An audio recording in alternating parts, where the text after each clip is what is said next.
গোলমাল পাকিয়েছে এই লাইনে।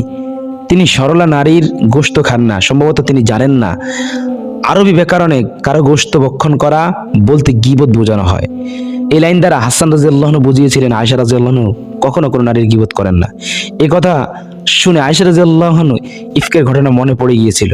হাসান রাদিয়াল্লাহু আনহু নিজেই তার উপর অপবাদ আরোপ করেছিলেন। তাই তিনি বলেছিলেন, হে হাসান, তুমি তো এমন নও, তুমি তো ঠিকই আমার বিরুদ্ধে অপপ্রচার চালিয়েছিলে। তিনি মোটে একথা বোঝাননি যে তিনি দেখতে খুব সুন্দর আর হাসান রাদিয়াল্লাহু আনহু কুসরি। অনেক কুযুক্তি দেওয়ার পরে শেষে উইলিয়াম মেইবার অবশ্যই কিছুটা হতাশ হয়ে লিখতে বাধ্য হন, আমরা আয়েশা রাদিয়াল্লাহু আনহুর আগের জীবন আমাদের আশ্বস্ত করে যে তিনি সম্পূর্ণ নির্দোষ ছিলেন।